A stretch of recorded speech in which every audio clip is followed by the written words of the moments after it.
Selamat sore bagi mahasiswa yang menyimak video kali ini.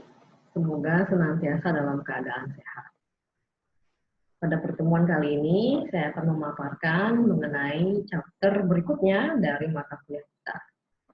Paparan akan saya sampaikan dalam bentuk PowerPoint sebagai berikut.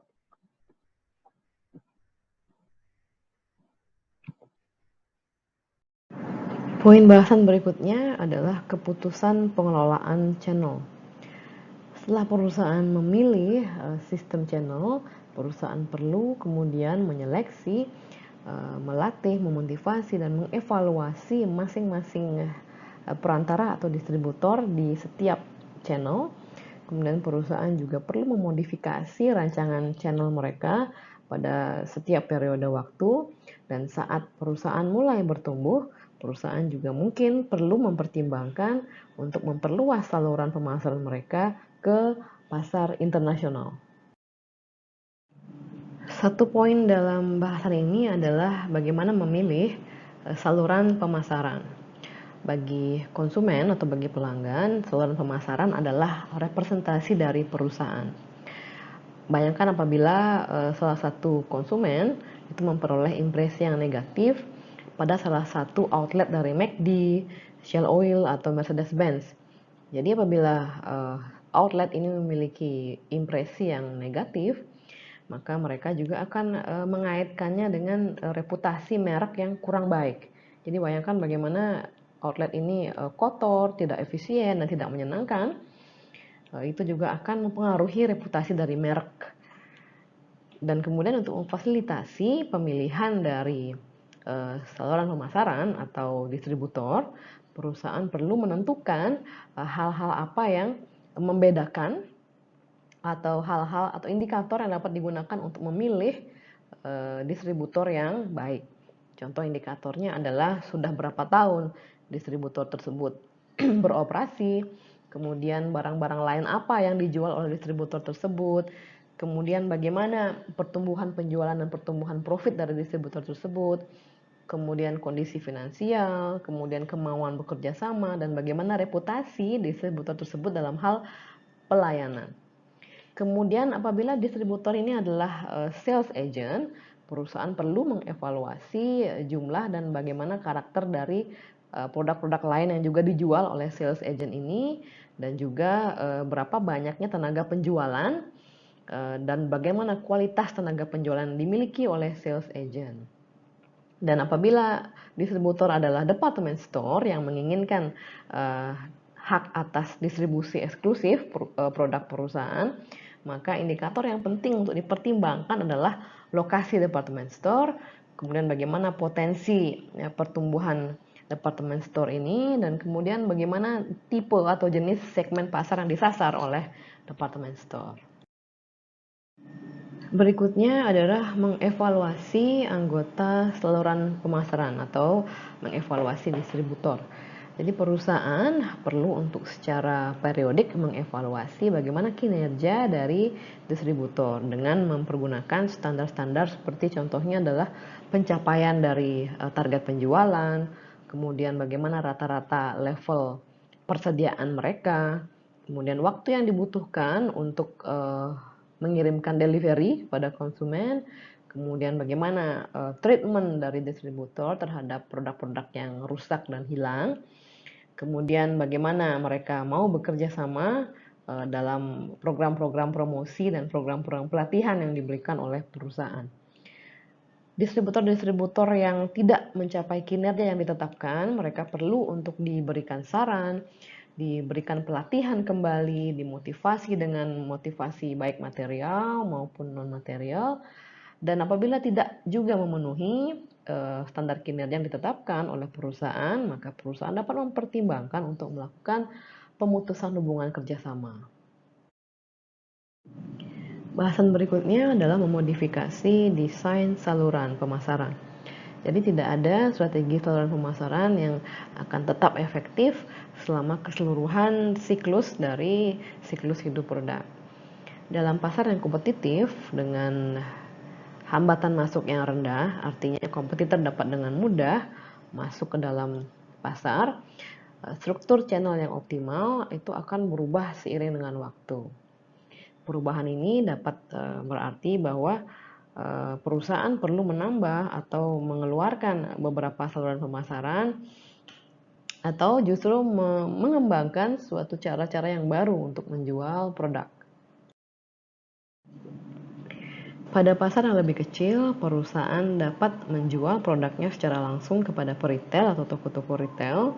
Kemudian pada pasar yang lebih besar, perusahaan dapat mempertimbangkan untuk memasarkan produk melalui beberapa distributor kemudian memasarkan ke peritel-peritel kecil. Kemudian di area rural, strategi yang tepat adalah dengan memasarkan pada pedagang atau merchant yang menjual produk-produk secara umum. Di area urban, strategi yang tepat adalah dengan menjual produk ke pedagang dengan jumlah produk yang terbatas. Kemudian saluran distribusi mungkin tidak selalu berfungsi atau berjalan sesuai dengan yang direncanakan. Karena beberapa atau diakibatkan oleh beberapa faktor, yaitu yang pertama adalah karena terdapat perubahan pada pola pembelian konsumen, yang kedua adalah semakin berkembangnya pasar, yang ketiga adalah kompetisi yang semakin intens, berikutnya adalah terdapat cara-cara baru atau channel-channel distribusi baru yang lebih inovatif yang dapat dimanfaatkan oleh perusahaan, dan yang terakhir adalah karena produk sudah bergerak atau berpindah ke tahapan berikutnya di siklus hidup produk. Pada suatu tahapan, perusahaan mungkin perlu mempertimbangkan untuk masuk ke pasar internasional, jadi mengelola saluran pemasaran yang lebih global. Pasar internasional ini memiliki tantangan-tantangan di dalamnya, termasuk dalamnya yaitu variasi pada kebiasaan belanja dari para konsumen di belahan dunia yang lain. Dan walaupun terdapat tantangan, namun juga ada peluang di dalamnya. Seperti contohnya di India, jadi penjualan produk-produk retail pada toko-toko retail besar seperti hypermarket, supermarket, dan department store itu hanya menyumbang 4% dari total ukuran pasar retail di sana, yaitu 300 US dollar, 300 miliar US dollar. Kenapa? Karena sebagian besar pembelanjaan oleh konsumen itu dilakukan di jutaan toko-toko kecil atau disebut kirana store. Jadi kirana store ini sama halnya dengan Indonesia, yaitu warung-warung kecil. Jadi mereka berbelanja di warung-warung kecil yang dekat dengan lokasi rumahnya. Nah, ini pula yang dipertimbangkan oleh Unilever saat masuk ke pasar Indonesia, yaitu mereka tidak bisa hanya menjual produknya di supermarket atau di toko-toko ukuran medium.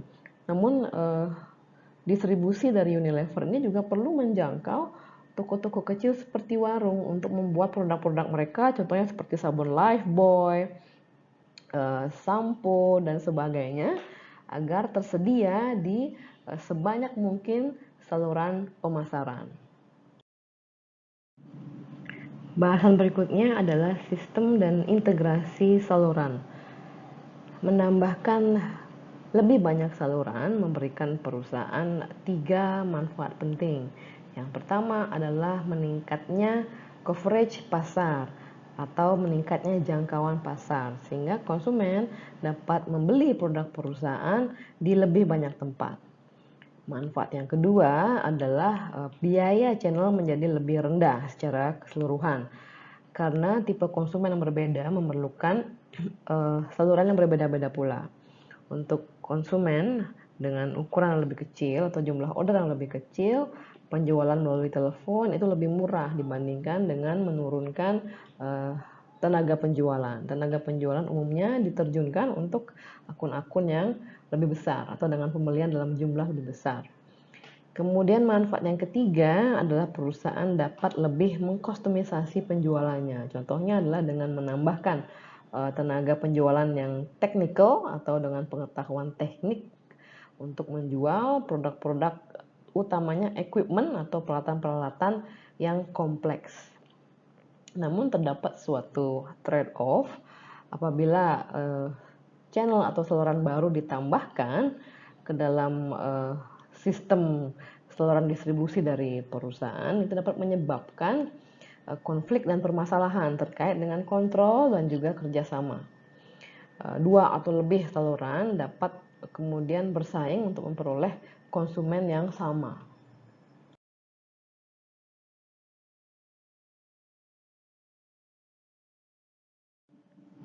Bahasan berikutnya adalah sistem dan integrasi saluran pemasaran.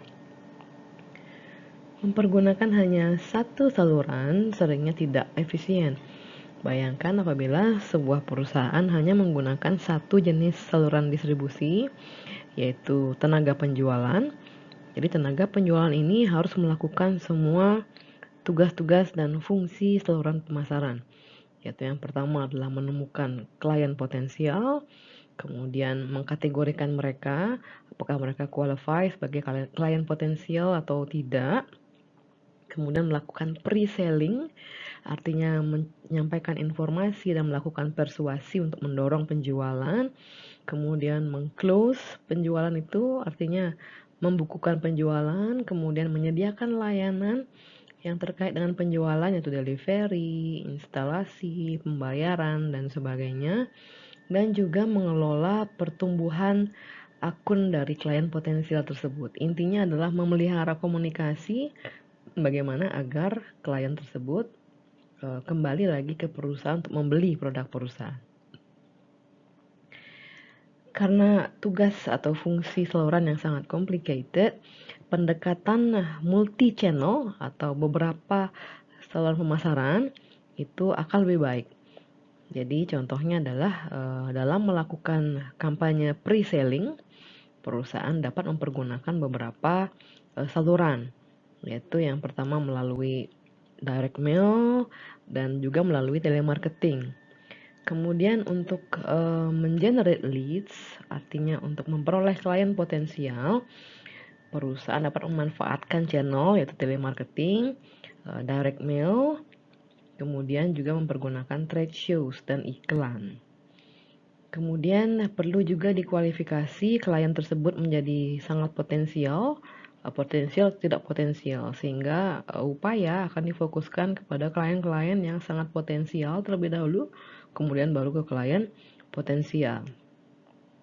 Kemudian barulah saat ini tenaga penjualan kemudian melakukan komunikasi dengan prospek yang sudah siap untuk membicarakan bisnis dan berinvestasi. Dan di sini para tenaga penjualan bisa menginvestasikan waktu mereka yang cukup berharga tersebut untuk dapat menutup atau membukukan penjualan. Jadi dengan rancangan multi channel ini, perusahaan dapat memaksimalkan jangkauan pasar, dapat menyesuaikan fungsi-fungsi di saluran distribusi untuk masing-masing channel, dan juga mengelola saluran distribusi sekaligus meminimalkan biaya dan meminimalkan konflik. Bahasan berikutnya adalah konflik, kerjasama, dan kompetisi antar saluran pemasaran. Yang pertama adalah jenis konflik dan juga kompetisi. Pada saat perusahaan mempergunakan beberapa jenis saluran distribusi, maka potensi munculnya konflik dan kompetisi juga akan semakin besar. Beberapa tipe konflik adalah yang pertama adalah horizontal channel conflict.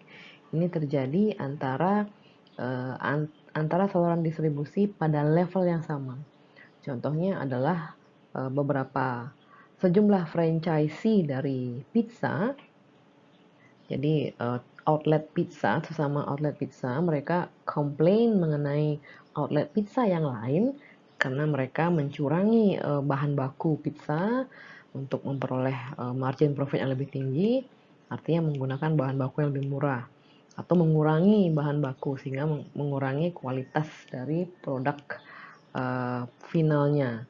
Kemudian juga memberikan layanan yang kurang, dan hal ini dapat kemudian merusak reputasi dari merek pizza tersebut, sehingga ini merugikan kemudian outlet pizza yang lain yang berlaku jujur. Di oknum-oknum outlet dengan perbuatan curang mereka ini merusak image dari brand pizza tersebut, dan akibatnya dapat menurunkan penjualan bagi keseluruhan outlet pizza yang lain yang merupakan franchisee dari merek tersebut. Kemudian yang kedua adalah konflik vertikal. Ini terjadi antara saluran pemasaran pada level yang berbeda. Contohnya saat merek kosmetik Estée Lauder, mereka kemudian meluncurkan website untuk menjual produk-produk mereka, yaitu lini produk mereka itu Clinique dan Bobbi Brown. Department store yang menjual produk-produk tersebut yaitu Dayton Hudson yang menjual produk Clinique dan Bobbi Brown, mereka mengurangi jumlah space untuk produk-produk Estée Lauder sebagai bentuk komplain atau protes mereka karena Estée Lauder menjual secara langsung produk mereka di website, sehingga hal ini berpotensi mengurangi jumlah konsumen yang membeli di department store mereka. Konflik multi-channel terjadi saat produsen mereka memiliki 2 atau lebih saluran distribusi yang menjual ke segmen pasar yang sama. Konflik akan menjadi intens saat salah satu dari saluran distribusi tersebut membandrol harga produk lebih rendah. Mungkin saja karena mereka membeli dalam jumlah besar kepada produsen sehingga memperoleh harga lebih murah, sehingga mampu menetapkan harga lebih murah kepada konsumen. Atau bisa juga karena distributor tersebut memang menginginkan margin yang lebih rendah dibandingkan distributor yang lain. Contohnya adalah saat Goodyear menjual produk-produk ban mereka yang populer melalui jaringan distribusi retail yaitu Sears, Walmart, dan Discount Tire. Hal ini membuat marah dealer-dealer independen yang menjual produk Goodyear. Goodyear kemudian menenangkan dealer ini dengan menawarkan dealer ini untuk menjual model-model ban eksklusif yang tidak dijual di outlet-outlet retail lainnya. Jadi di sini Goodyear mencoba untuk memberikan segmen pasar yang berbeda untuk saluran distribusi yang berbeda. Jadi pada saluran distribusi jaringan retail, segmen pasar yang berbeda dengan menjual produk-produk ban yang standar dan populer. Dan untuk independent dealer, Goodyear memberikan hak untuk menjual produk-produk ban eksklusif sehingga segmen marketnya tentu berbeda.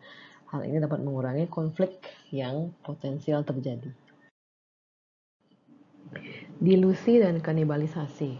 Pemasar perlu berhati-hati agar tidak mendilusi merek mereka melalui penggunaan saluran distribusi yang kurang tepat, terutama bagi merek-merek barang mewah yang image atau citranya sering dikaitkan dengan eksklusivitas dan layanan yang terpersonalisasi. Contohnya adalah Calvin Klein dan Tommy Hilfiger. Merek mereka atau reputasi mereka sedikit terlukai saat mereka menjual terlalu banyak produk mereka pada channel-channel retail diskon, sehingga mereka perlu untuk merestrukturisasi kembali, memilih ulang saluran distribusi yang mereka gunakan untuk menjaga kesan eksklusif sehingga menjaga citra merek mereka yang mewah. Perusahaan bebas untuk mengembangkan rangkaian saluran distribusi yang cocok untuk mereka. Hukum juga ditetapkan untuk mencegah perusahaan mempergunakan taktik exclusionary untuk mencegah kompetitor mempergunakan saluran distribusi untuk memasarkan produk ke konsumen. Satu contoh jenis kerjasama distribusi adalah exclusive distributions, di mana di sini hanya beberapa outlet saja yang diizinkan untuk menjual produk penjual. Jadi dealer-dealer ini tidak diizinkan untuk memasarkan produk kompetitor. Nah, apabila distributor juga tidak diizinkan untuk menjual produk kompetitor, ini disebut dengan exclusive dealing. Jadi kedua belah pihak memperoleh manfaat dari perjanjian eksklusif ini. Yang pertama bagi penjual adalah penjual memperoleh outlet-outlet yang lebih loyal kepada mereka dan lebih dapat diandalkan. Di sisi lain, outlet atau dealer atau distributor mereka memperoleh supply barang yang stabil dari perusahaan, dan juga mereka memperoleh atau bisa menjual produk-produk spesial dan memperoleh support yang lebih kuat dari perusahaan.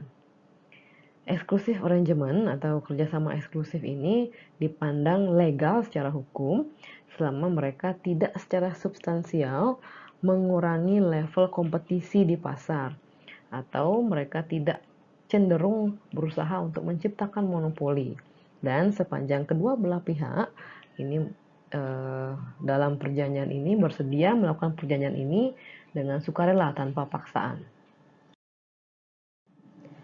Exclusive dealing sering melibatkan perjanjian teritori eksklusif.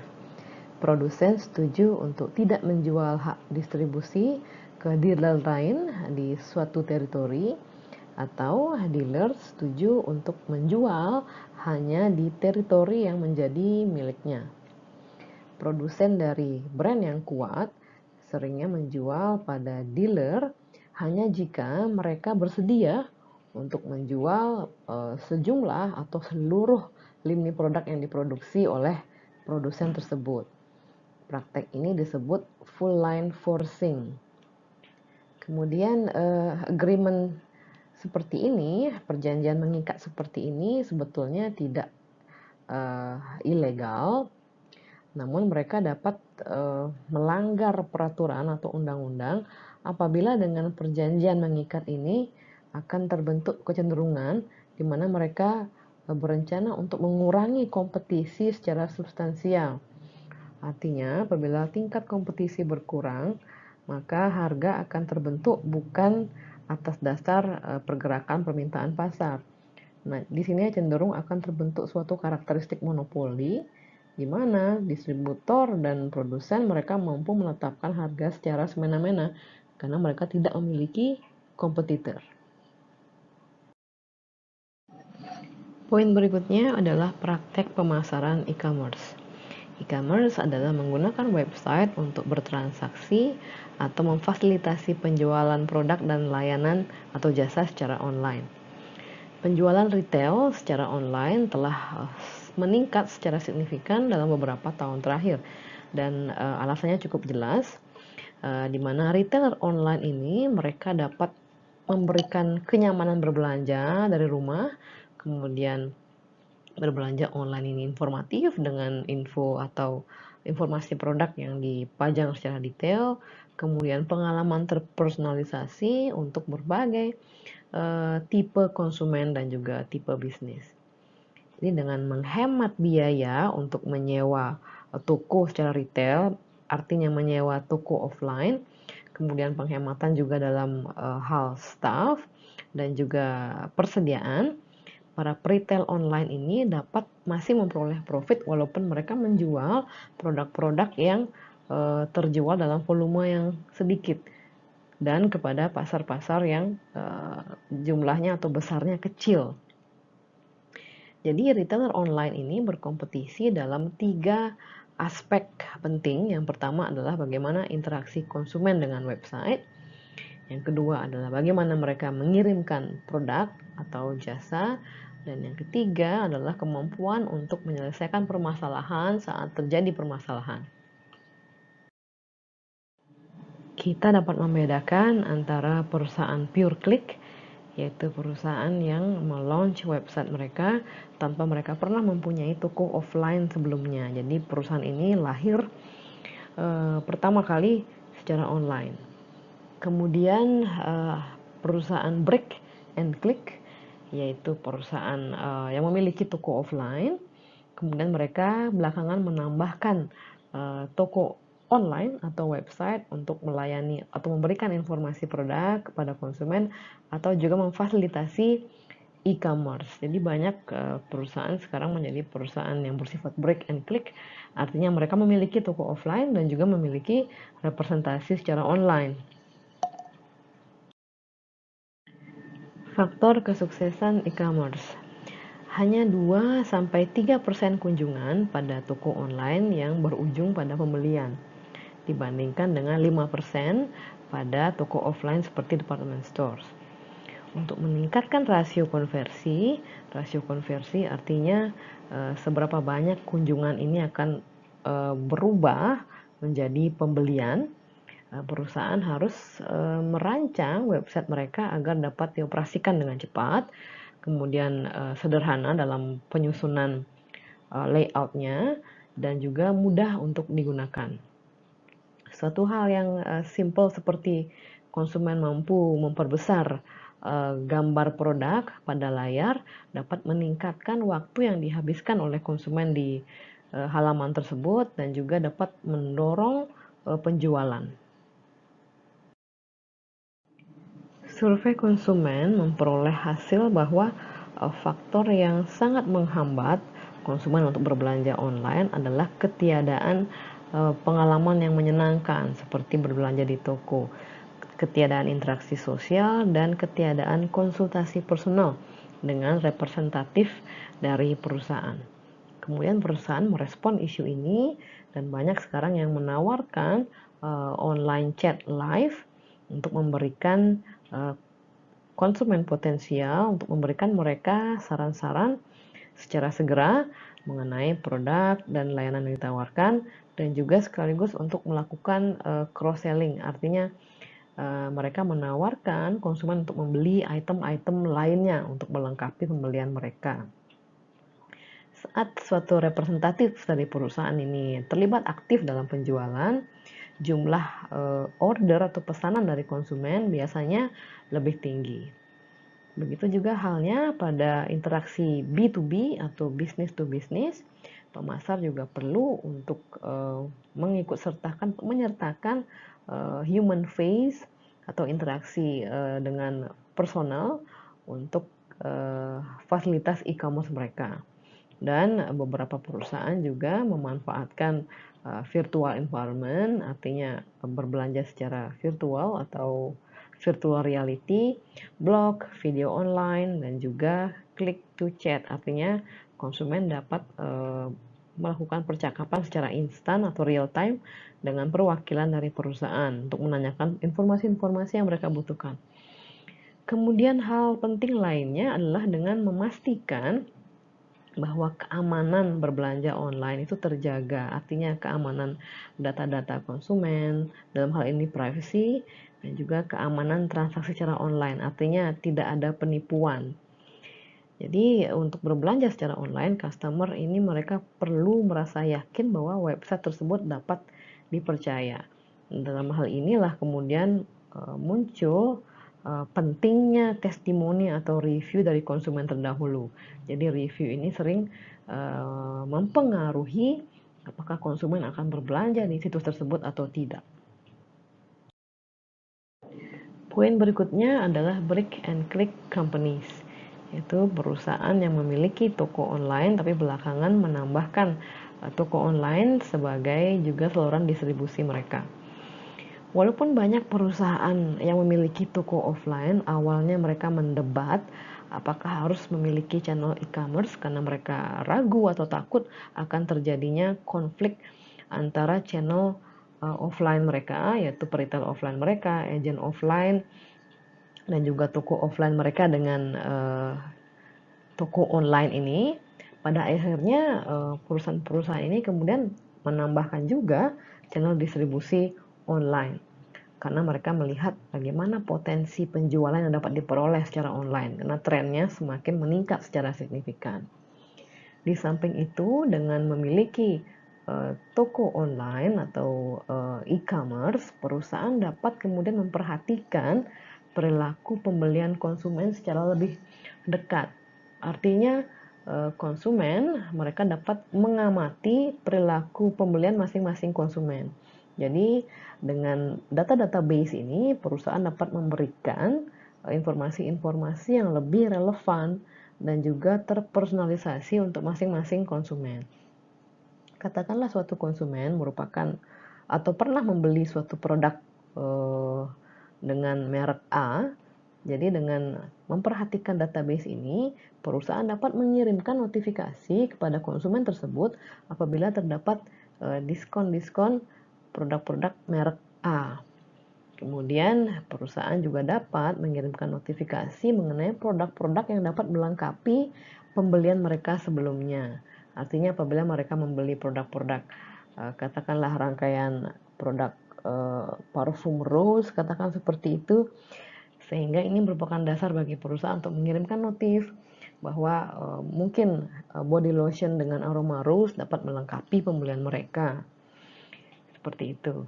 Kemudian terdapat 3 strategi untuk mendapatkan penerimaan dari distributor offline agar mereka bersedia untuk menerima channel online milik perusahaan. Artinya untuk mengurangi konflik antara distributor offline dan online.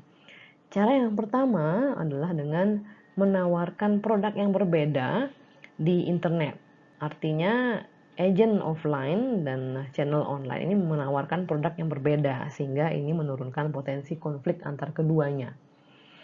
Cara yang kedua untuk mengurangi konflik adalah menawarkan distributor offline ini komisi yang lebih tinggi untuk mengcounter jumlah penjualan mereka yang mungkin menurun akibat adanya channel penjualan secara online. Yang ketiga, cara ketiga adalah mendorong konsumen untuk melakukan pemesanan secara online melalui website, namun dalam hal pengiriman dan juga untuk mengolek pembayaran ini dilakukan oleh channel offline, sehingga masing-masing channel memiliki fungsi masing-masing dan hal ini mengurangi potensi konflik yang mungkin terjadi antar channel offline dan online.